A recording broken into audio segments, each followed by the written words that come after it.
Welcome to Inspire Campfire, a podcast where ordinary people tell their stories of extraordinary adventure. These are campfire stories meant to inspire the rest of us to light the fire within, get outside, follow our dreams, and return to tell our own stories. Ready? Let's strike the match.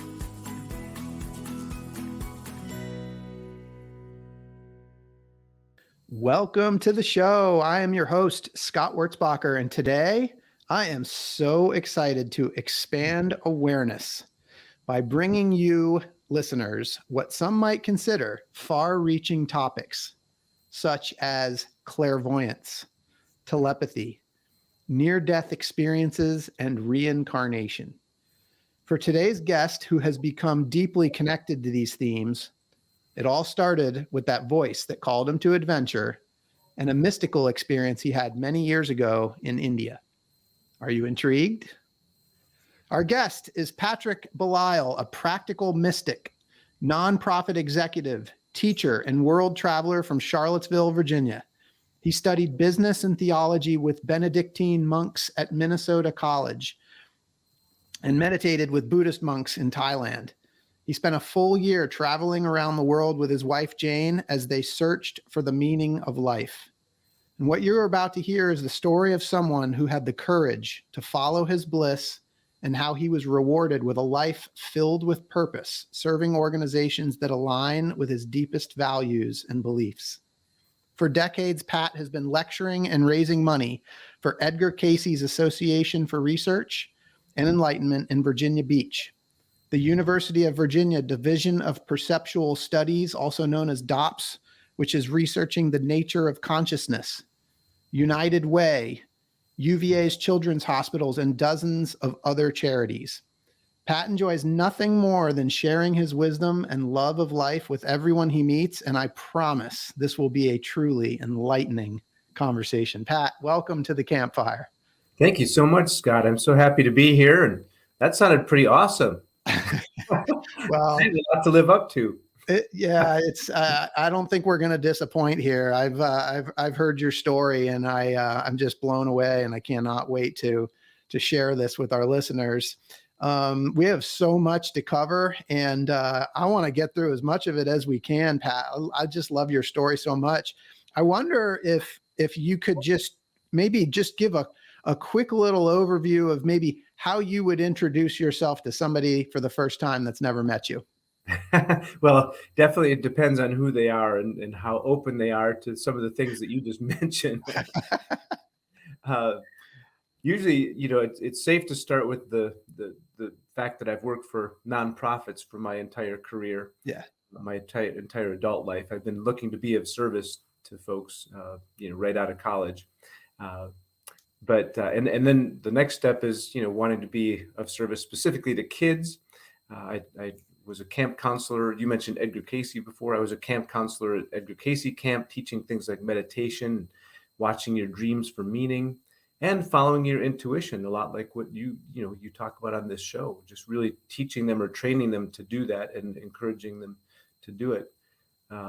I like the practical mystic term, though, too, because it gives people an idea. It's like, wait, what now? I get the practical part, like, I've had a job all this time and I'm living life. But the mystical part, if they're intrigued, they'll say, tell me about that. What does that mean? And then we get into all the fun stuff. So, Pat, tell me about that. What does that mean? Well, Scott, it all began. I actually was born dead.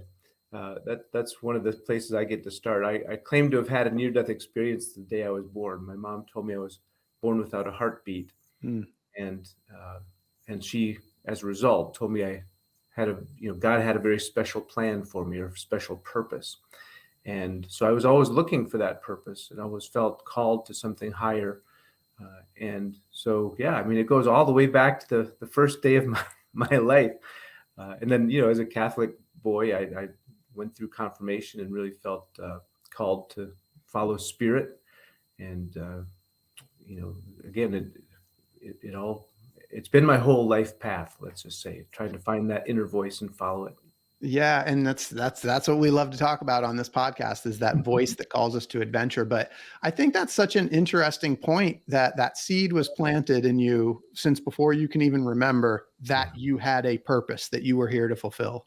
Yeah, I can't emphasize that enough to any parents who are listening to really let their kids know that they are here for a reason. And none of us really can tell each other or our kids, what that purpose might be. But if you just put that seed in them that it's not just about selfishness or what I can get out of life. There's Yeah. something bigger than myself. Yeah. Part of. It Yeah. really. I love that. It's a great lesson for parents and kids, really. So what I want to go ahead and jump to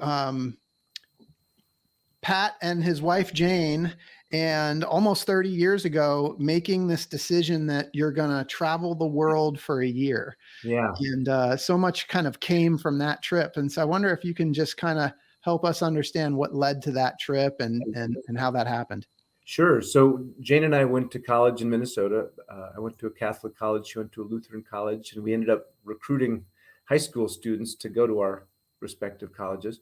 So we met that way and got married. And I was raising money for United Way in St. Paul, but I got recruited out to the Evergreen State College in Olympia, Washington. Okay. We moved out there for a couple of years. And so we'd been following what I call the American template. You graduate high school, college, get a job, get married, just make money. And then in our late 20s, we were in this place where we were doing all that, and yet we both felt unfulfilled and started to really have feelings of restlessness. And, like I don't know what's wrong because everything's perfect. I mean, we live in a beautiful spot, making good money, doing good things for people. Yeah. Yet we felt somehow unfulfilled. And so we decided to take our nest egg, which was only $20,000 at the time, and spend it on 1 year around the world. And part of it was just screwing around. We went to New Zealand and Australia and met some really wonderful people there. But then we went to places like China and Thailand, where we meditated with Buddhist monks, as you mentioned, Yeah. and then the Osho commune in India for a month. And those were really some of the deeper places that really helped shift our paradigm. It's really what we felt that we needed to do, get out of America and really put on some other mindsets from other cultures. By the way, we were not supported by our families or friends. They all thought we were a little crazy. Our parents were like, "Why did we send you to college if this if this is what you're going to do?" And one friend said, "Well, how's that going to look on your resume?" And we said, "Well, if somebody that we want to work for doesn't like that on our resume, we don't want to work for them." So. But here's what I love about your story, because 30 years later, you can go, see? Absolutely. Absolutely. That is the big lesson, that you're always taken care of if you follow your inner guidance. Absolutely. Yeah. And that's it. That is what we are here. That is the message that I hope for people to hear when they listen to this podcast. And so I want to get into some of the experiences that you had there, but I wonder just like sort of that decision-making process, because that is a big deal, just to say, we're going to take everything we have and we're going to go travel for a year. What was that process like, the decision-making? Were there any fears and doubts? Like, Oh my gosh. yeah. Absolutely. Yeah. So it was kind of a process. Jane had applied to potentially be an exchange employee with a government in Japan. Actually, that's what started the whole process. We're like, maybe we should live abroad for a year. So we thought maybe Japan. Then that didn't work out, and then we thought, well, maybe we'll go someplace like Australia where we don't have to learn the language, but to get a difference in culture. And then we heard about this round the world plane ticket that somebody's brother had done. You could get a 6-month ticket or a year-long ticket. And we said, oh my gosh, that'd be so great to do a 1-year trip around the world and go to all those places and then some. So we sat in a coffee shop in Olympia and wrote it out on a napkin, where we really wanted to go. And then, Jane, as you're pointing out, Scott, Jane is the more practical of the two of us. I like to live in these big ideas and head in the clouds kind of thing sometimes. Even though I am a practical mystic, she's the one that went there first. When I said, well, what about a trip around the world? Jane says, well, what will we do with our stuff? Like she went right to like Right. packing, Right. storage, and all that stuff. Let alone the things that we were talking about before, the family not supporting, and Right. her mom says, well, the world's a dangerous place. Like, why Right. would you travel? So yeah, we overcame a lot of that resistance and a lot of the practical stuff too. I asked my organization for a 1 year leave of absence, and after only working there for 2 years, and they gave it to me. That's the other thing. You just never know till you ask. Yeah, that's great. So you had a backup plan. Yeah, it's true. Although I kind of wish I hadn't in the end. It's like because I had that potential safety net, let's Yeah. say, I feel like I wasn't entirely out on the tightrope. But that's why the next phase of our life happened, because we really wanted to continue to follow spirit now that we'd become addicted to spirit and knew we were taken care of. But I don't want to get Yeah. ahead of your You, story. you did, and we're definitely going there. I think the one thing that I want to touch on before we jump into your experience in India, though, is that Yeah. when you describe this, it wasn't just to find the meaning of life. And so I wonder if we could go back to that, like the intention of it. Can you Yeah. just talk about the intention? Like that's a big thing in your late 20s to say we're going to go look for the meaning of life. Yeah. Well, as I mentioned, we just felt unfulfilled, and unsatisfied with just what I'll call the material gains that we'd made. Um, and, I'd read philosophers and theologists and theologians, I guess it is, Yeah. Freud and Jung and Man's Search for Meaning and all these great books. And it really did get me thinking that I, and plus my mom's, you're here for a special purpose. Yeah. All that sort of weighed on me to think, is this it? I'm just going to be raising money for scholarships at a college, So yeah, and Buddhism in particular appealed to me at that stage in my life. We'd been taking some meditation classes, and Buddha reminds us that all truth comes from inside of us, and so I really took that seriously and was trying to put myself in situations where I could be open to that universal wisdom, let's say, coming through me or tapping into that in some way. So that's what I was looking for.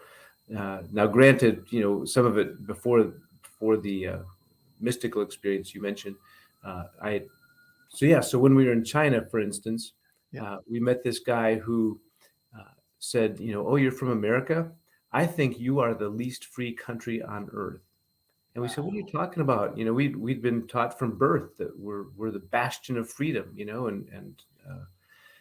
so I said, what are you talking about? And he said, well, look, if you live up to the American dream and you have a mortgage on your house and a car payment and 2 weeks of vacation every year, you are totally tied to your material possessions. You're not free. And I thought, wow. And that was kind of a shocker to me. Now I said, no, wait a second, but here I am. I don't have a mortgage or a car payment. And here I am in your country. You can't travel to my country. At least at that time he couldn't, right? 1994, they were just opening up.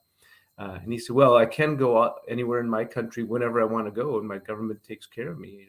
I don't have to worry about whether I'm going to be homeless or starve to death. So we have a lot of personal freedom that you Americans don't have. So I was getting that kind of wonderful perspective. I considered it wonderful perspective outside of the paradigm along the way. But that definitely is not the same as mystical wisdom. Yes. So let's go there. So on this 1 year trip, you landed for a period of time at the Osha commune in India. And I want to talk about what happened to you there. I wonder if you could just kind of describe what that is for listeners and how you ended up there. Well, that's another story. So I'll start in Thailand. I mentioned we meditated with Buddhist monks at a monastery in Thailand, and we had a miserable experience to just get right to the point. Yeah.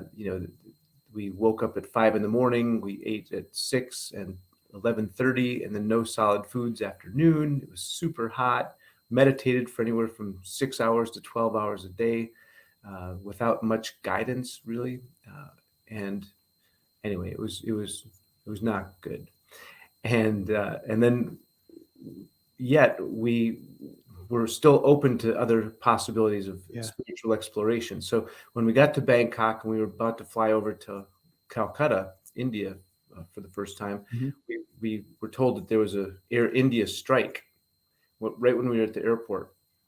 And so all of us who were going to be on that flight ended up at this hotel for a couple of days until they worked out the strike. Well, we kept bumping into this one guy who was going to be on our flight. And he was really intriguing looking, sort of the quintessential sort of Jesus hippie kind of look, Yeah. But he's from South America, of Italian descent. His spiritual name was Pranshu. And Pranshu just kept dropping these little nuggets of wisdom that were so intriguing to me. And then again, when we kept bumping into him, I kept getting more and more. So I finally said, where is this community that you live in India that you keep talking about? He said, it's called the Osho Commune. And if you're interested, here's a book of Osho's talks.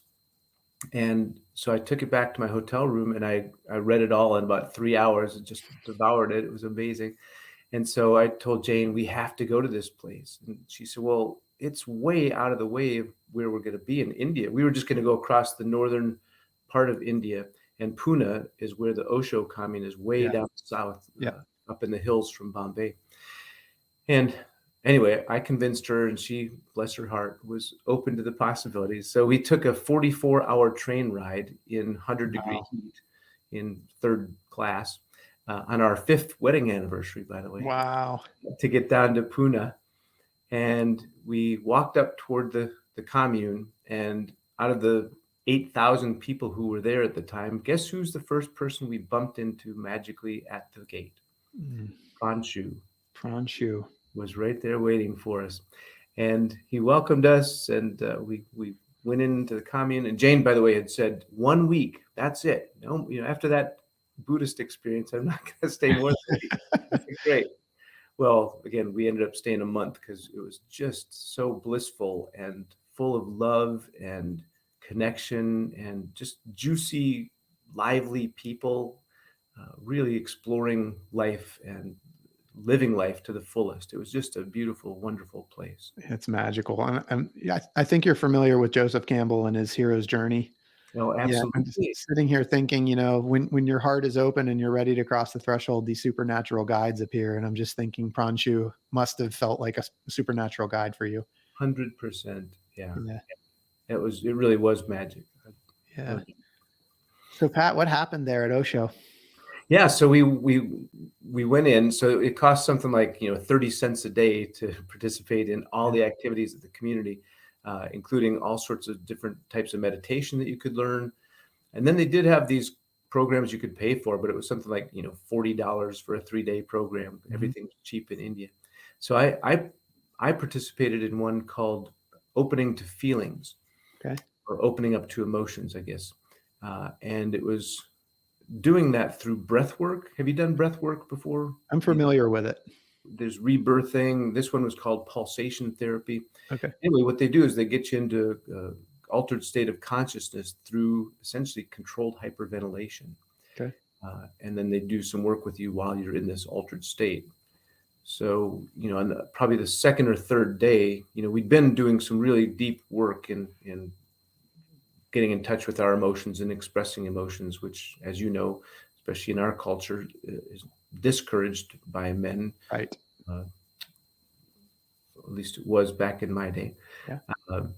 So anyway, it was a really powerful class. And one day, should I just jump right into my mystical experience and how? Yes, please. I'm on the edge of my seat. Yeah. Well, thank you. It's as we say, by the grace of God, this happened. Again, you just have to keep putting yourself in the place where it's possible. So our teacher had us lay down in a circle on the floor. There were 15 of us, and we were essentially head to foot, just around this circle. Okay. On the ground. And she instructed us to do this pulsation therapy, this breath work, got us into this altered state. And then she says, bring into your mind someone with whom you have unfinished emotional business. And so, like most men, I suppose, I called my father forward and started the whole conversation. She said, have the conversation in your mind. And so I say, why didn't you tell me that you love me? And I'm weeping, and I'm really feeling this all come up, and it just feels really cleansing and good. And then she says, now become that other person and answer yourself, basically, as if you were them. And it just felt so real. And I gained so much understanding. And, my dad said, hey, I was raised on a dairy farm in Wisconsin. Yeah. You think my parents were teaching me emotional language? No. I knew that they loved me when they got up before sunrise every morning to go milk the cows. That kind of action showed me that they loved me. And that's how I tell you I love you, is through going to work every day. He worked at 3M. But anyway, so yeah, that's how I show you I love you. And acts of service. exactly. That's right. That's his love language. Yeah. So that was so meaningful to me, and at a very deep level. And at that point, I just started laughing uncontrollably. I just felt so light in this altered state. And then it just, after the laughing subsided, I just felt total peace, just beautiful, silent peace. And in that peace, sort of out of nowhere, this bluish purple light just swooped in, or faded in, whatever, just took over. And that bluish purple light was also unconditional love. Mm. And whatever I am just dissolved or disappeared. So I wasn't there, and yet I was connected to everything. I could see, with my eyes closed, I could see everything in the room, including all 15 of us in that circle. And I had a sense of things that were going on in other people's lives, sort of what I'll call a psychic experience, connection with them. And all I remember really is that sense of being loved and being loved, and love being the only thing that exists. And it didn't matter if I was king of the world or in prison, that I was always taken care of, and that everything is exactly as it should be. Now, that's a hard lesson when you put your left mind on it. But in that state, it was absolutely real, and I knew it. It wasn't just a belief. It was just truth. It just existed. So yeah, I'm so grateful to have experienced that, or touched that loving oneness. You could call it God. And I don't know if I was there for 30 seconds or 10 minutes, but our teacher started talking again and brought us back into the room. And I came out of that having a sense of the fact that something really important had happened to me, but in the moment, it's hard to really get a gauge on it. But I went looking for Jane, who was elsewhere in the commune, because I wanted to tell her about it. And what I noticed was, as I was walking through and past these beautiful plants and trees, they looked so crisp and alive and colorful. And I could hear the birds louder than I had before. And just, again, everything just felt more alive. And I learned later, Scott, that my eyesight had actually improved. So I had physical healings as a result of this metaphysical experience. My eyesight went from 20/35 to 20/15, which I didn't even know was a thing. And then my hearing, I went years later to the doctor and had a hearing test. And he said, haven't you ever been to a rock concert? I said, yeah, man, I've been to Monsters of Rock, and I was lead singer in a rock band. Yeah. He said, but you have the hearing of a 7-year-old. Your eardrums don't show the normal wear and tear. And I said, the only thing I can think of is this mystical experience that gave me these physical healings. I can't explain it, but there it is. I mean, I'm blown away, and I know that, since you've done lots of research and become involved in organizations that study this sort of thing, like, looking back, can you describe, like, what happened? I wish I could. I mean, you know, a lot of people have a lot of theories, right? Yeah. And you know about some ideas around quantum physics about how we're all connected at a deep level, and that there is Yeah. no such thing as matter. Yep. And Max Planck theorized that the consciousness is actually the building block of the universe. And so I think that I was there. I think that I was in that unified field, that pure consciousness, the idea of, yeah, loving thought. And but how one gets there through something like, breath work, I can't describe. That's what this research group that you mentioned that I work with is looking for, is sort Yeah. of what are the mechanisms that can get people to this experience, let's say, because it really is transformative. I would wish this on everybody.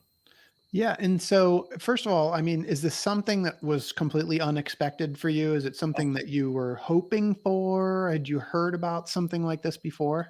No, never heard of it. Although I will say, I mean, having been raised Catholic and studying some theology, I'd heard about and read about mystics, uh, from Thomas Merton, a modern mystic, to, a lot of the saints of old describe uh, God experiences. Yeah. But I certainly was not a saint. And so I wasn't looking to describe my experience quite that way. But it is that, I think it is that same universal human experience. Mine did involve light, which is very common, and it was transformative. I came back a different person afterwards. So it is a normal human experience. Is just how they're all a little bit different, and I don't know. I wish I could just say do step 1, 2, and 3, and you can get there. Yeah. Well, and so, as a, young man really in your late 20s at that point, was there anyone there at OSHA Commune to kind of help give you any sort of guidance or talk you through the experience and what had happened? I'll say yes, but again, I was still integrating it. I didn't really know how to talk about it at the time. Yeah. But definitely people there were like, "Oh my gosh, you should read Autobiography of a Yogi by Paramahansa Yogananda," or, Yeah, it's right here on my shelf. This one "Oh, over here. oh, that's awesome. Way to go." I know I Yeah. got a bunch of my spiritual books back here. Yeah. Yeah. But, so, they in that sense, they were able to give me some guidance, but no one else that I had talked to there had anything quite like that happen. Yeah. Now, some of them also had been dabbling with psychedelic medicines, as we call them today, Right. psilocybin or LSD, and they described some similar feelings or experiences. Right. People have described that with those substances, but to be clear, yours was entirely out of the breath work. That's exactly right. Yeah, I've Yeah. still to this date never done psychedelic medicines, although I've learned a lot about them and studied them, and think that there's a lot of good coming from it. Yeah. It's an interesting topic, perhaps for another podcast at some point. But so you've described this mystical experience really as kind of a pivotal turning point in your life. How Absolutely. did this experience change you, and what happens next? Well, that's the whole thing, as you can imagine, Scott. I mean, how do you integrate back into the world once you've touched love, Yeah. and timelessness? How do you go back to a job and put on a suit and tie and get to meetings on time and try to meet the goal? And when you really know at a deep level that everything is okay, just the way it is, you don't have to meet the goal. It'll be okay, and it's all about love, and you're loved whether or not you show up on time or whatever. So that's where this practical mystic piece comes in. I still feel grateful that I came back with my left brain intact, Mhm. looking for answers to what happened to me, so that it could be helpful to other people who have similar things happen. Because you know Eckhart Tolle, of course. Yeah. Eckhart Tolle, when he had his mystical experience, he was sleeping on park benches for a Yeah. long time. Like That's right. he couldn't reintegrate into life. I didn't go that far with it. Thankfully, Jane and I stayed together, and I had to go back to our old jobs in Olympia, and because it was there, like I say, for the taking. But I couldn't do it. It just didn't matter. And So after a few months, and we'd saved up a couple $1,000 because we came back broke, of course. But after a couple months of saving up some money, we decided to jump in our little Honda Civic and wander America until we'd run out of money, and we'd figure out where we go and get jobs and save up another couple $1,000 and wander some more and just keep following spirit like that inner voice we keep coming back to. Yeah. Go to the And campfire and see where it felt like we should go. yeah, and so just to kind of fast forward for listeners and to get to some of the organizations that you're now working with, you Yeah. spent 3 years traveling the United States and ultimately land in Charlottesville, Virginia. Mhm. And That yeah, was, so that then was no accident, though. That was again, we were following spirit, so that meant we knew when it was time to stop, mostly because we needed money, and then we'd be like, you know what, let's go to Maine for the summer. Never been to Maine, and then we'd get there and we'd meet the right person who had the right job, had a place for us to stay for a couple months, and the long and short of it is, along the way, we were also coming up with our list of criteria for our perfect place to settle when the right time came to settle.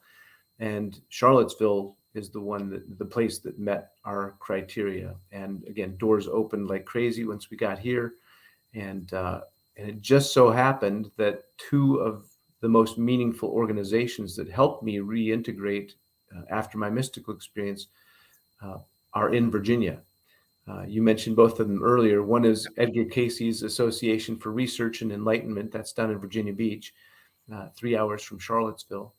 And I ended up working for them for 15 years, in addition to being a camp counselor for a separate 15 years. yeah.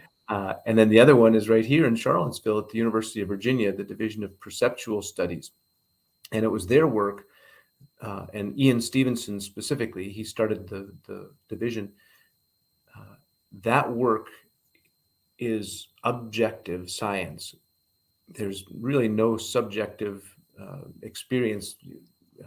It's not just touchy-feely, in other words. It's really concrete. And that's what I felt like I needed. It really helped ground me because I knew over the years I'd learned that you can't trust your own perception, let's just say. So you have to look at the patterns. And so DOPS, this group, Mhm.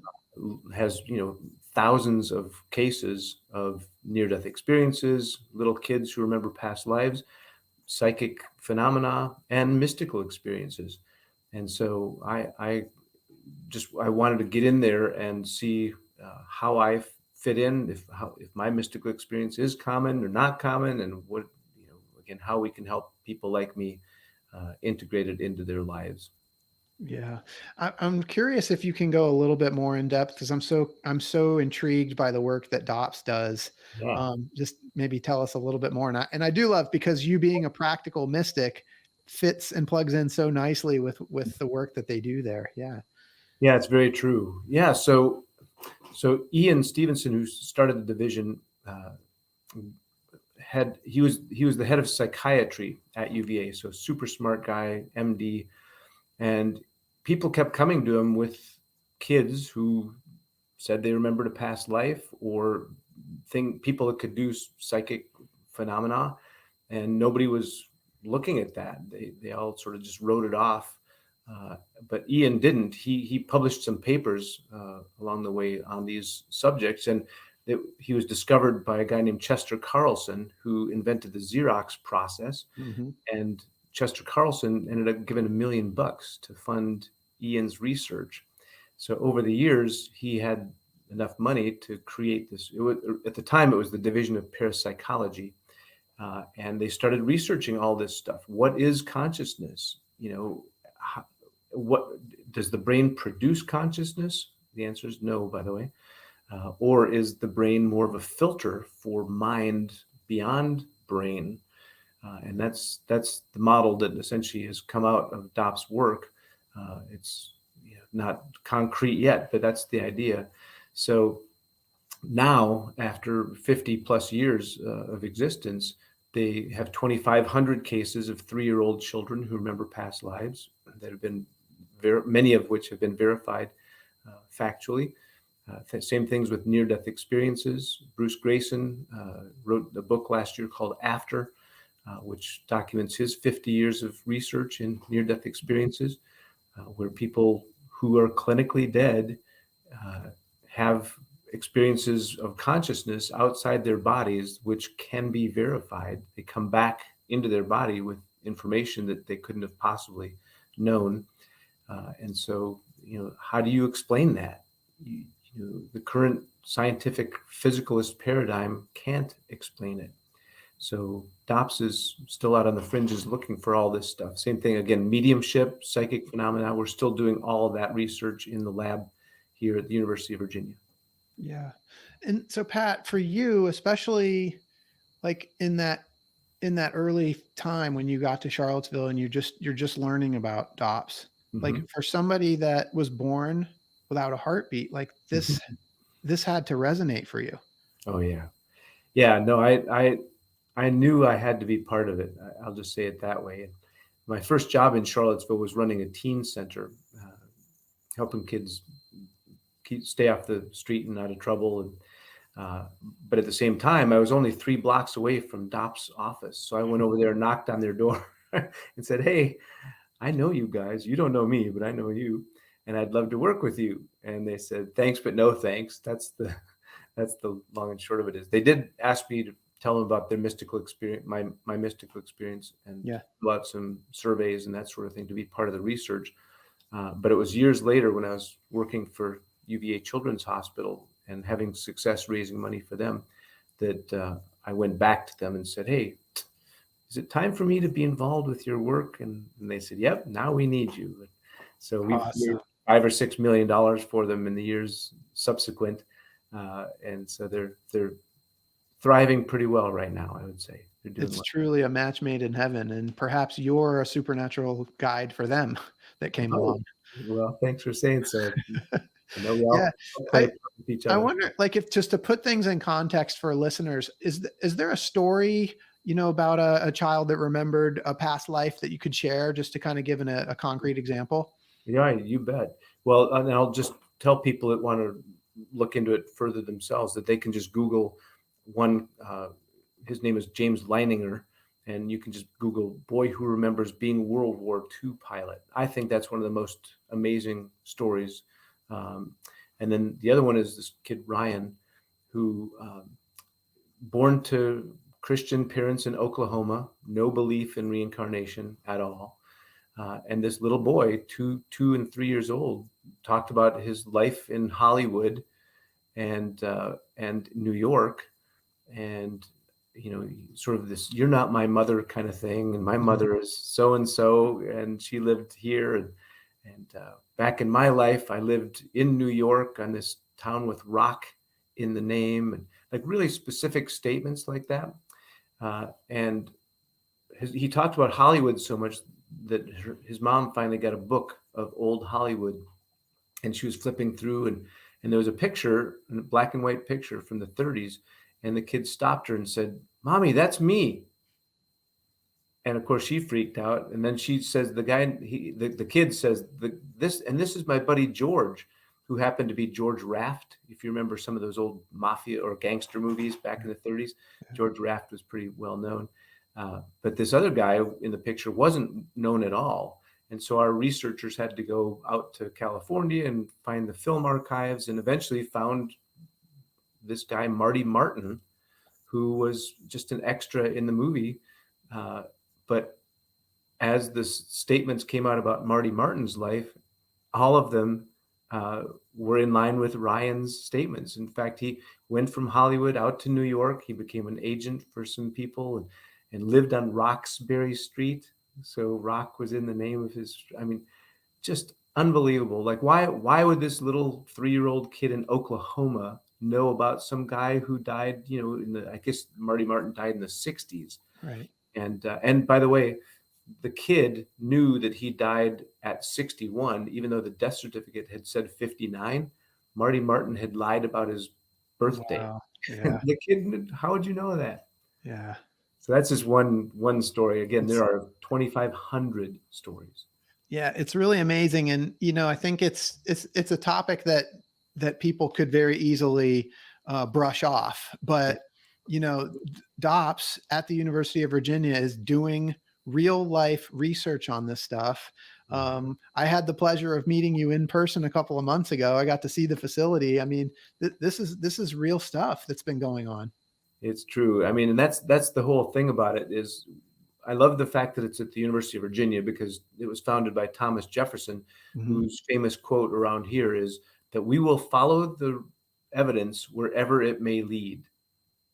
Right. So you have to keep your open mind. You can't just write this stuff off as, well, that's not even possible.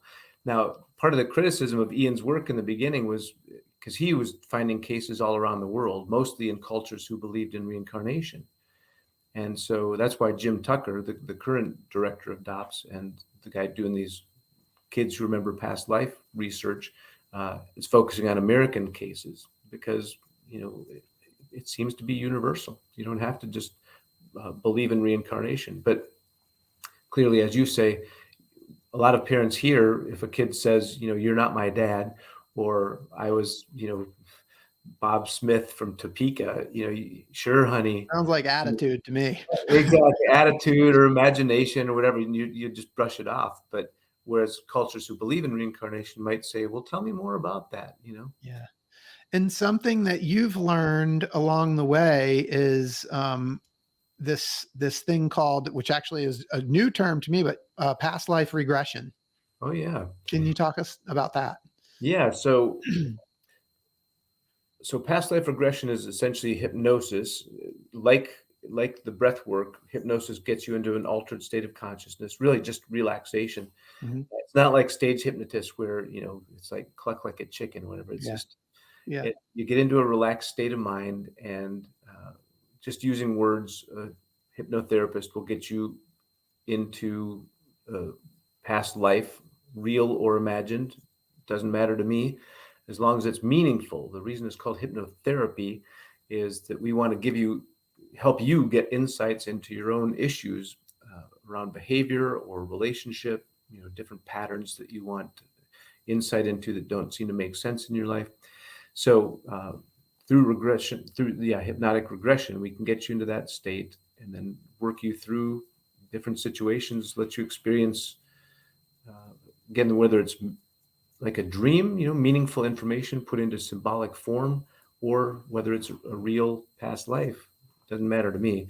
Ian Stevenson and DOPS don't look highly on past life regressions for their research, because we adults especially have read so many books or seen so many movies.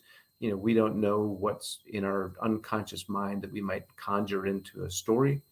But the 3 and 4-year-old kids have none of that context. That's why they put so much weight in those things. But yeah, so I still do past life regressions for people, and have had a lot of success giving them a more meaningful life, let's say. Yeah. And are there any like sort of transformative experiences that you might be able to share that where somebody's benefited from that? Oh, sure. Yeah. Well, most of the really transformative situations have come through people's insights into relationships in their life. Why have my sister and I always fought? This one woman, one of my first regressions, she and her sister were always at each other's throat and couldn't understand. Well, she had a regression where she remembered being a Japanese soldier, and she killed, I don't remember what her sister was, but an enemy soldier. So they literally one of them literally killed the other on the battlefield in that lifetime. And, it carried over somehow. So she was able to forgive her sister, and it really shifted the dynamic of the relationship. So I just say whether or not that was a real lifetime, I can't say, but that energy is real. That contentiousness that she was able to forgive and heal really did shift and change her life. Yeah. And that's the key, is that it was helpful to her and helped her work through that. That's right. One of my first regressions that I did for myself, I was handed my own life purpose. So it doesn't have to be, healing necessarily. It can also be just tapping into your own internal wisdom, because it's not somebody from outside of you. The hypnotherapist isn't giving me information. They just get me to a place where the information can just bubble up from my own intuition. Yeah. Wow. So that brings me to, I want to give you just a minute to talk about the Hoffman Institute, which is your latest endeavor. Personal growth strategy. Yeah. I'd say. Yeah, but it all fits together. It really does, yeah. So, I've really gotten a lot of meaning out of Edgar Cayce and his worldview, really trying to become more loving and authentic in my life. But Hoffman Institute is really where I got the tools to help me do that. The Cayce perspective is wonderful and really helpful, but it's more of a mindset than an active tool. Hoffman Institute out in California, uh, they have a week-long process. They call it the Hoffman process, and it's super intensive. You do not have a cell phone or computer. You are basically cut off from the entire world for that week, and you just participate in the process. And you look into your patterns that you developed from childhood. One of mine, I had 82, but one of my main patterns was the nice guy pattern, which, I am a loving, nice, kind person, and yet part of my pattern was doing that compulsively. Even when you hurt my feelings, I might just brush it off and laugh it off and whatever, not be authentic in it. Hoffman Institute helped me see that and not be compulsive in it, but more authentic in how I act and react with people. And I can't say enough about it. It's just phenomenal. After that week, I was really shifted again. I had done a lot of forgiveness work with my family and with past coworkers, and just really felt light again and able to move into this next phase of life.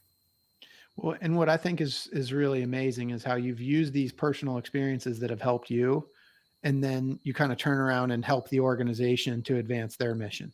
And that's what your career has become. Absolutely. I mean, you got to give back to the things that have given to you, right? Whether Yeah. that's, So energetically, anyway, yeah. So I guess with that, going back 30 years, you and your wife decided to take this trip to find the meaning of life. And now, like, reflecting on it, there's still a lot left. But I mean, if you were to kind of just take stock of where you are right now, like, can you say that when you went on that 1-year trip to find the meaning of life, that you found answers? Absolutely. There's no doubt about it. Part of it, you have the answer as well, which is follow your own inner guidance. That's a huge thing. And just really trust that you're taken care of. If you follow your inner guidance, you will always be taken care of. And my mystical experience, the lesson from that is that only love exists.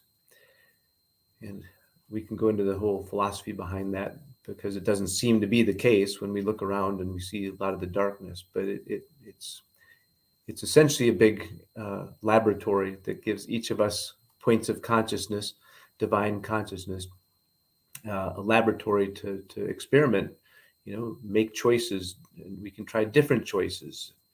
And I'll give you a hint. The best choices are along the lines of love and forgiveness.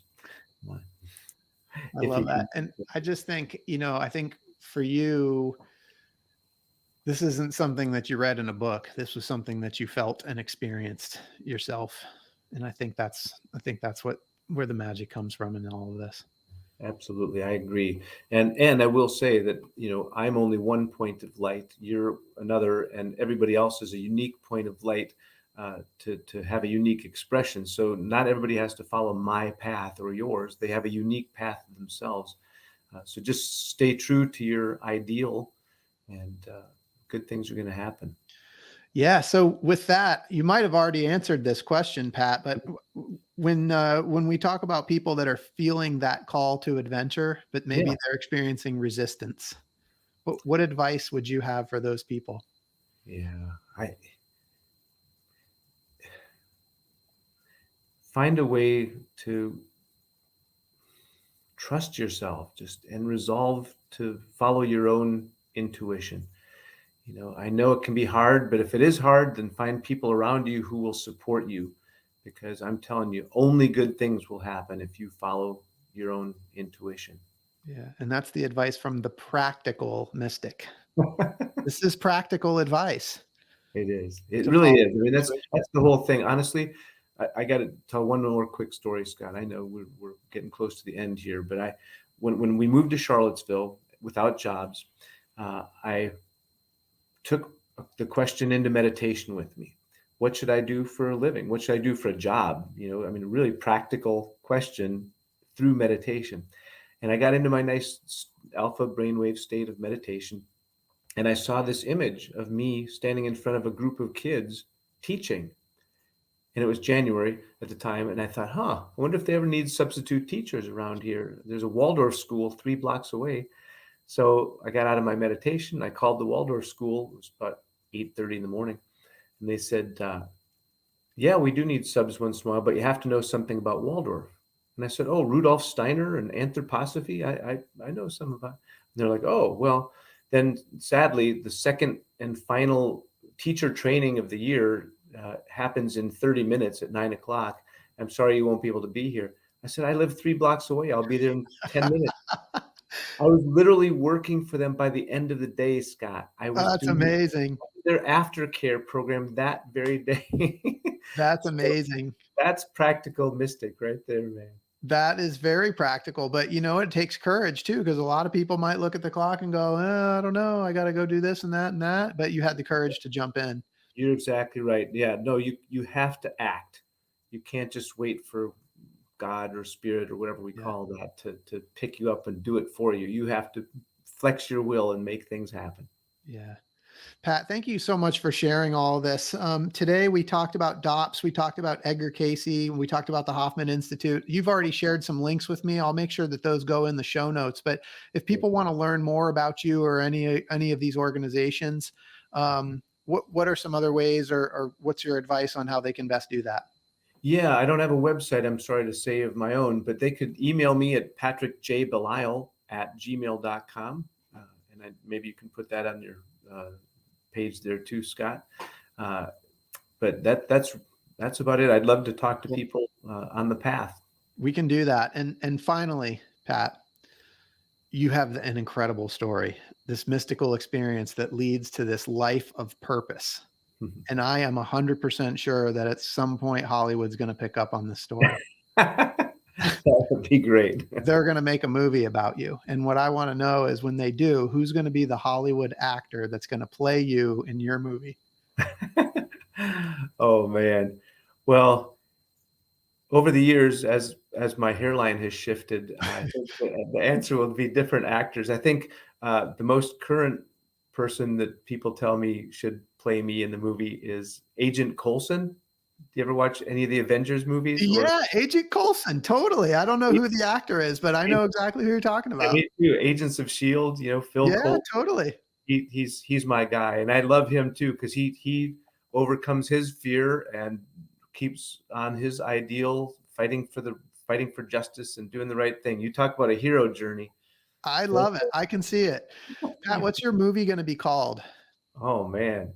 Well, we keep talking about the practical mystic. I guess it'd probably have to be along those lines, right? I love it. The Practical Mystic starring Agent Coulson. I wish I knew what his name was, but I'll have to look that up as well. Awesome. This has been so much fun. Thank you so much for spending some time with me here today. And for those listening, I hope you've been inspired today as much as I have. I hope that Pat's story has encouraged you to listen to the voice inside that calls you to adventure, because we want to hear your story next. If you have a story to tell or just need a nudge to create one, please send me an email. We'd also appreciate it if you'd help us spread the word by leaving a review and sharing or tagging Inspired Campfire in your social media. And until next time, I want to encourage you to get outside. Thanks for listening. Pat, thank you so much for being here today. You're welcome, Scott. Thanks for doing your good work. Take care.